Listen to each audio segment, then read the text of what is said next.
A ordem das entrevistas foi definida em acordo, realizado na presença dos representantes dos candidatos. Hoje, o entrevistado que está aqui com a gente é o candidato Orlando Andrade, do PCO. Muito boa tarde, candidato. Bom dia. A nossa entrevista vai ter o tempo de 20 minutos, que começam a ser contados a partir de agora. E eu começo perguntando para o senhor por que o senhor quer ser candidato por que o senhor quer ser governador da Bahia? Em primeiro lugar, bom dia a todos, a você também.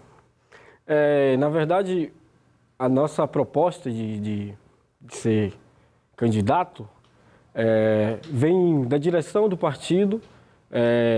Tem uma proposição de, por eu ser negro, trabalhador dos Correios, que é uma classe, uma categoria que está sendo duramente atacada nos últimos anos, o partido se propôs o meu nome, justamente pela representatividade que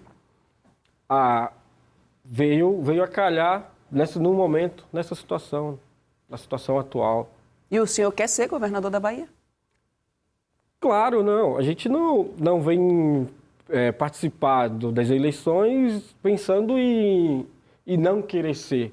Mas a nossa proposta mesmo é trazer a população para discutir, para fazer parte da política. Agora, o senhor não tem nenhuma experiência administrativa, né, com cargos públicos, e governar um estado não é uma tarefa simples, sobretudo um estado como a Bahia. O senhor se sente preparado para ser governador? Isso aí é tranquilo, é uma boa pergunta. Na verdade, nós do Partido da Causa Operária não pensamos em fazer um governo de Orlando Andrade.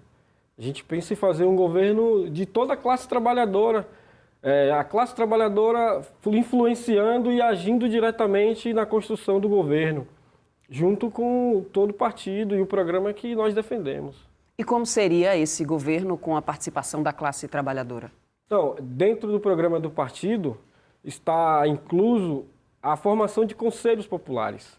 Os conselhos populares que ajudariam a manter e a dirigir o governo. Vários conselhos populares, como o Conselho Popular de Saúde, como um Conselho Popular de Segurança e próprio de Educação. As pessoas que utilizam e que trabalham com isso, que farão parte, que construirão esses conselhos e o próprio governo.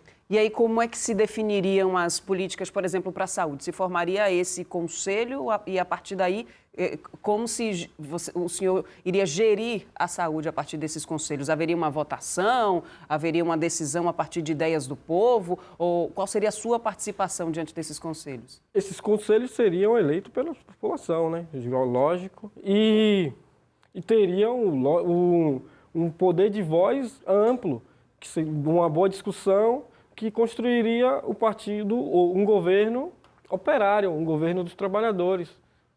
Agora, o senhor aparece na pesquisa Ibope Rede Bahia, divulgada no fim do mês passado, com 1% das intenções de voto. O PCO, historicamente, não faz alianças, não participa, né, de coligações políticas, também não tem representatividade na Câmara Federal, que é o critério utilizado aí para conseguir tempo de TV, o tempo de rádio. O senhor tem 7 segundos. 3 vezes por semana para falar com o eleitorado. Como o senhor pretende convencer os baianos a elegerem o senhor? É isso. Construir a proposta. A nossa proposta é construir o nosso programa. O nosso programa, ele é o melhor para a classe trabalhadora. Porque é um programa que é participativo. O trabalhador vai atuar. Não é simplesmente o trabalhador votar e deixar que eu, Orlando Andrade, resolva tudo e escolha e decida tudo. Mas uma questão de que a população inteira tenha efetiva participação, tenha voz e tenha vez. No intuito de quem sabe mesmo o que deve ser feito, quem sabe o que é melhor para o transporte público é quem pega ônibus todo dia. Quem sabe o que é melhor para o SUS é quem utiliza-se do serviço. Não é eu ou qualquer outro candidato ou um deputado de tal partido que vai definir e que vai determinar o que é melhor para a população.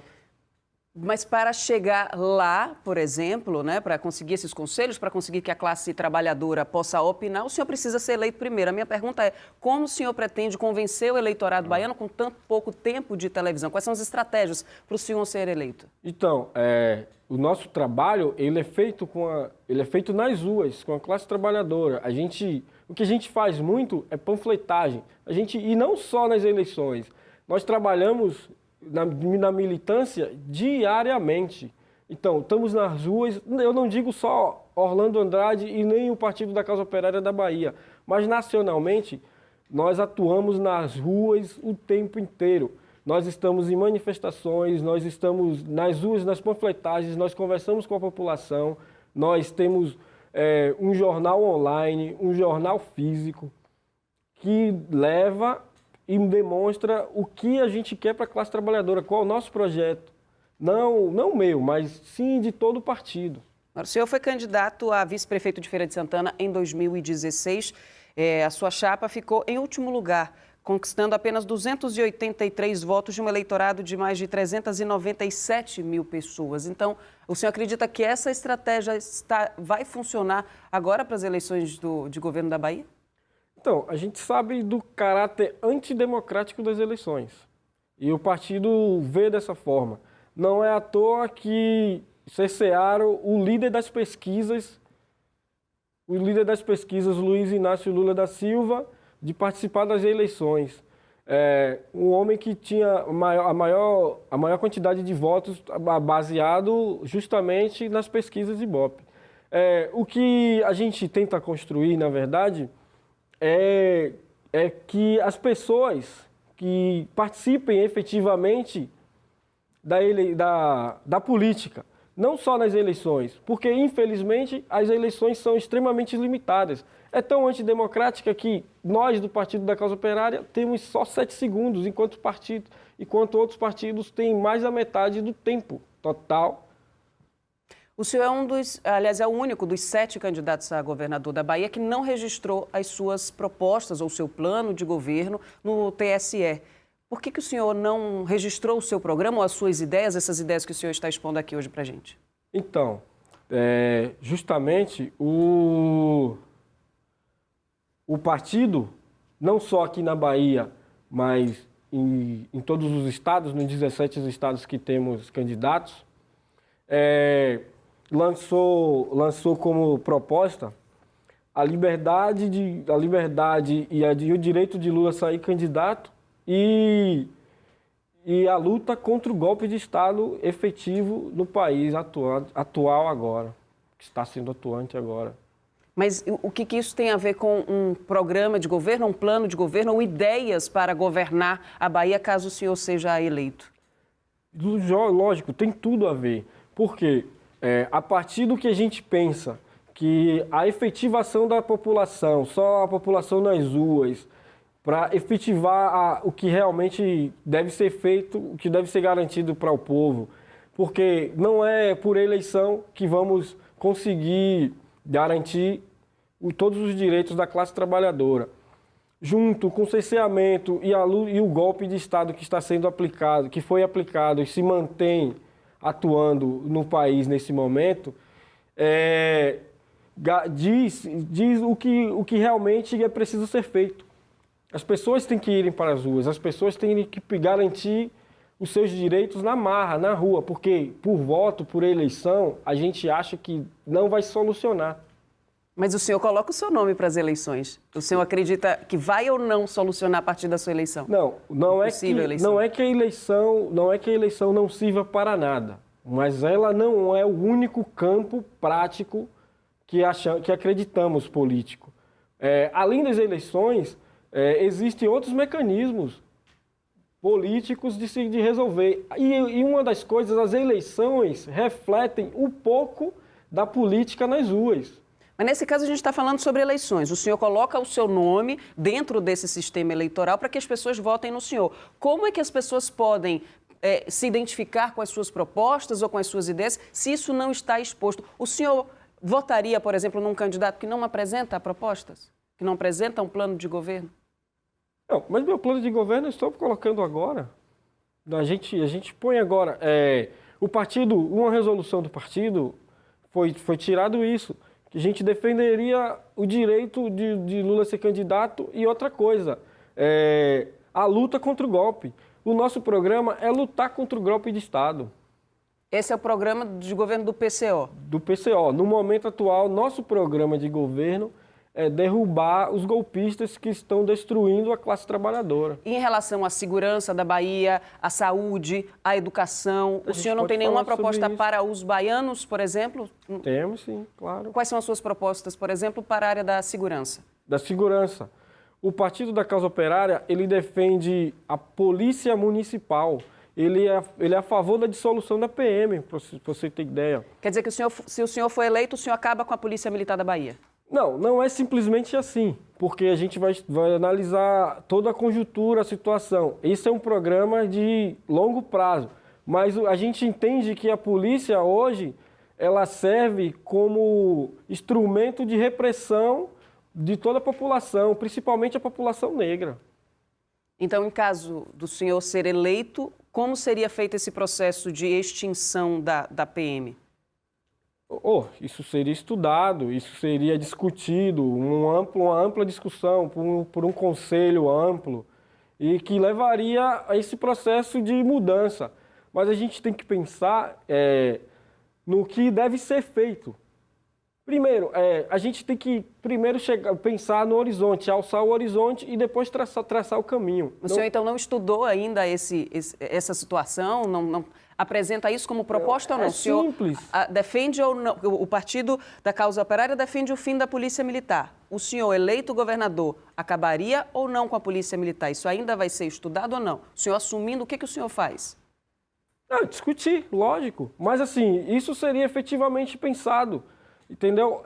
O que a gente tem que acabar, na verdade, é com a perseguição e o massacre da população mais pobre e sofrida, oprimida. A população pobre, a população dos bairros periféricos, a gente sabe, é sempre perseguida, oprimida por toda a polícia e pelo Estado. Não pela, assim, a polícia em si não, mas o Estado utiliza-se da polícia para perseguir e massacrar a população e manter o regime atual. Então, o senhor assumindo, ou seja, o senhor seria o representante desse Estado, o que mudaria? O que seria diferente?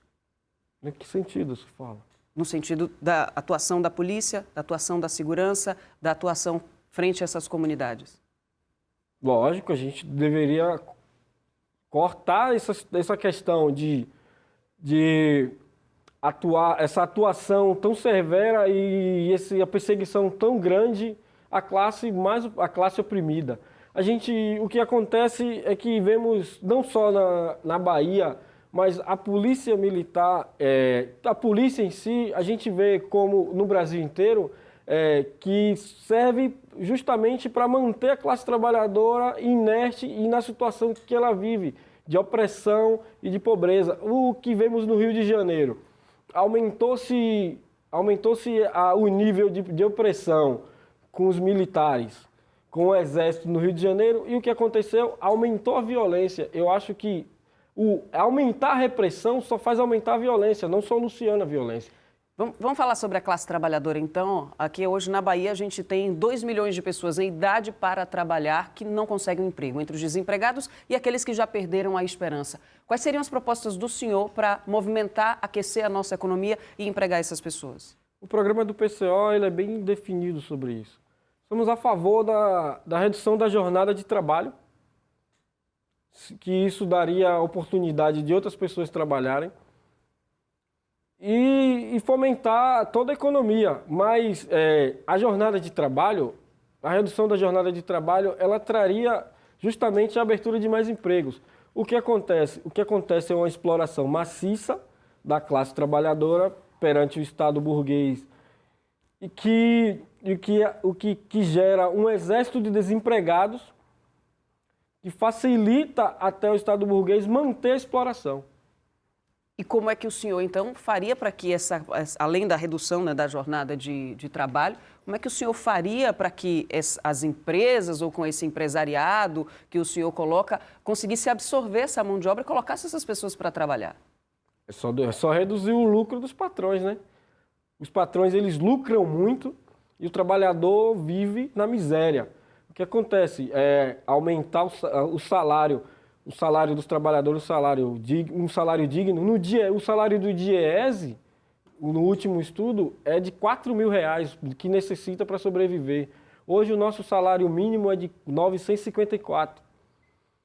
Junto a isso, fomenta-se a economia. Se o trabalhador tem um salário digno que dá para sobreviver, ele vai consumir mais e a economia vai produzir mais. Então, o senhor defende que o salário mínimo tenha esse patamar de R$4.000? O senhor acha que o Estado tem condições de arcar com esse valor? Lógico.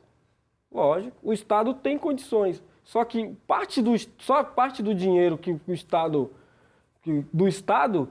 arrecada, suga do próprio trabalhador, vai justamente para as grandes empresas, para as multinacionais e para os bancos. Com o aumento do salário mínimo, a gente tem reflexos, por exemplo, na Previdência, no INSS, a gente tem um efeito dominó que sobrecarrega as contas do Estado, e o Estado, hoje, que com o salário de R$954, que é o valor do salário mínimo, isso quadriplicaria. O senhor acredita que o orçamento do Estado tem condição de arcar com esse aumento do salário mínimo? Tem condições. Eu mostro como agora. Mais de 50%, quase mais de 50% do orçamento do Estado é destinado para pagar bancos e empresas multinacionais. A gente tem que cortar isso. Isso não tem cabimento. O dinheiro da população, a população é escravizada, é explorada e mais de 50% desse dinheiro vai para banqueiro, que não faz nada, que não produz nada. O senhor trabalha como carteiro, não é isso? Trabalho. Além do senhor, o PCO lançou um outro representante dos trabalhadores dos Correios como candidato a governador de São Paulo. Essa candidatura ainda está sendo analisada pelo Tribunal Superior Eleitoral, mas são 2 representantes dos Correios. Segundo o PCO, o partido pretende denunciar a destruição dos Correios. Como é que está a situação da estatal e o que o senhor acha que deveria ser feito para recuperá-la? Bom, faz até uma ligação com o que eu estava dizendo anteriormente. Os Correios está sendo sucateado e destruído. Grande parte dos trabalhadores dos Correios foram demitidos, foram postos para fora com um sistema de demissão voluntária. Não há concurso dos Correios desde 2011, para você ter uma ideia, um déficit muito grande, uma sobrecarga de trabalho muito grande. E o que acontece? Hoje se alega que os Correios não prestam serviço de qualidade com o objetivo de privatizar, porque eles querem entregar o mercado dos Correios para as empresas multinacionais. A gente tem que lutar contra isso. Mas a crise dos Correios não começou justamente com a instalação da CPI dos Correios no ano de 2005, na metade do mandato do presidente Lula, que é o presidente que, inclusive, que os senhores defendem hoje. Essa crise não começou a partir daí, das investigações de pagamento de propina a parlamentares a partir de desvios na estatal? Não. Por incrível que pareça, essa é só uma conversa fiada. Os Correios sempre foi uma vaca leiteira. Dá muito, o Correio rende muito. E até hoje o Correio dá muito dinheiro. O Correio é bastante lucrativo. Esse dinheiro só não chega para os trabalhadores dos Correios. Imagine que a situação do Correio é superfaturamento em tudo que é feito. Os Correios têm uma situação lamentável que eu vou falar justamente do Postales, que é mais ou menos o que aconteceu agora. A nossa previdência privada, que os trabalhadores pagam, chegaram e o dinheiro do Postales jogaram para o mercado de ações, perderam mais de 1 bilhão no mercado de ações, e o que acontece, quem foi que depois teve que pagar essa conta? Os trabalhadores. Mas então isso não seria um problema de gestão dos Correios? Bom, eu estou sendo sinalizado aqui que falta 1 minuto para a gente encerrar a entrevista, então eu vou dar esse 1 minuto para o senhor deixar uma mensagem para o eleitor, deixar uma mensagem final, fazer o seu apelo, aproveitar esse espaço que o senhor normalmente não tem na propaganda eleitoral gratuita. Para falar do problema de gestão. Do nosso programa, ele defende a gestão de todas as estatais pelos trabalhadores. Então, nós conclamamos os trabalhadores dos Correios a se mobilizarem, a irem às ruas e toda a classe trabalhadora para dominar a situação atual, lutar contra o golpe, lutar pela destruição da economia nacional, lutar contra a privatização da Petrobras, lutar contra a privatização dos Correios e todas as estatais. E outra coisa, estatizar as empresas, as grandes empresas que estão a serviço dos monopólios. Ok, candidato, muito obrigada por sua participação. Uma boa sorte na sua campanha. Até uma próxima. Obrigado.